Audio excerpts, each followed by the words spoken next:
In the 80s and 90s, Taiwan was known as one of Asia's four tigers. Its strong economic growth lured back some of its elite, who had begun leaving in droves 2 decades before. But the island has failed to keep up with the competition since then. Salaries have stagnated, and as a result, many young Taiwanese are staying away, and some at home are seeking greener pastures. In the first part of a series of stories on Taiwan's struggle to keep up with its neighbours, China correspondent Hui Fern-Tay has this report from Taipei.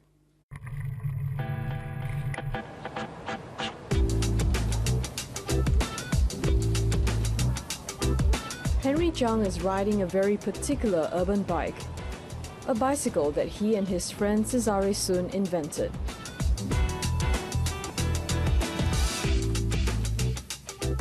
It's a small-wheeled bicycle that's ideal for moving around the cramped surroundings of Taipei and was created in the studio they co-founded 5 years ago. The pair got their funding from the Taiwanese public after Henry and Cesare advertised their invention on a local website. Crowdfunding is already a popular way of fundraising in the US. So far, Taiwanese donors have given around $31,000 to fund the friend's creation. Yeah, the first project we launched was 20 bikes for 2 months, I think. We sold all the bikes in 10 days, and that was just too overwhelming. It's in the project. The website they use to raise funds, Flying V, is a forum for Taiwanese to sell their ideas, to get noticed, to break out of a persistent trend of low salaries. The site was devised by Tim Chung and his friend. And this changes every day. In Taiwan, a graduate's starting salary is around 870 Australian dollars a month.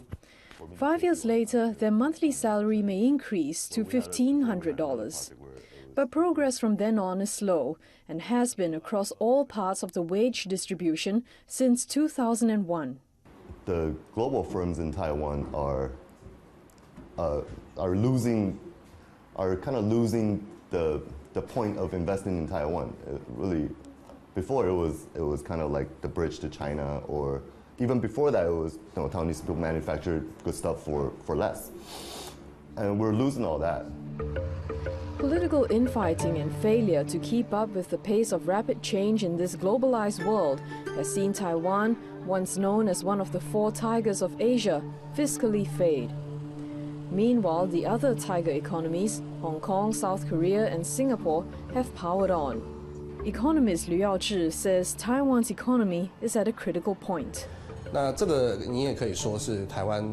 countries may use the crisis as an opportunity to hire talent to invest. But because Taiwan is dominated by small and medium enterprises, their operations tend to be more conservative. That's why when it comes to hiring staff, their first priority is how to survive this period.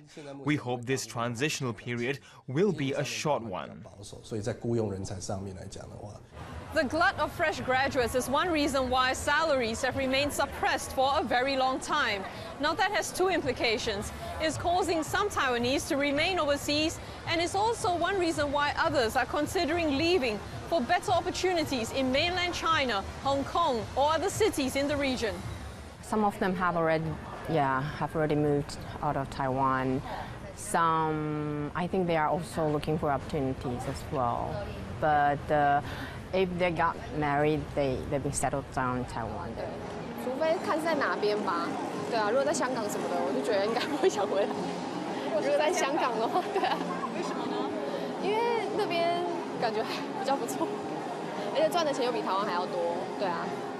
The brain drain from Taiwan has been described by its president Ma Ying-jeou as an issue of national security, even though the outflow of talent is a far cry from the 60s and 70s, when there was a flight of the best and brightest from Taiwan to the US. Those who have recently returned home are the ones providing a glimmer of hope for Taiwan.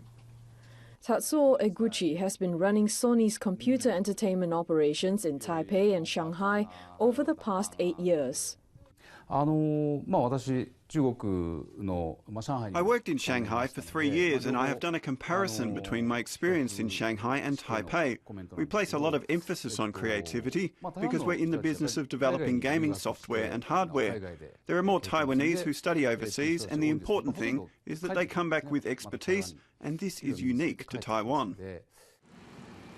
Market conditions aren't optimistic for Taiwan in the short term, with continued uncertainty in Europe and concern over economic growth in the US and mainland China. But many choose to stay despite the gloomy domestic picture. I think Taiwanese people, they feel more comfortable being home. I mean, compared to the other countries, people, they like to stay at home. If we can find a good opportunity here, good pay, good job, then they will choose to stay here.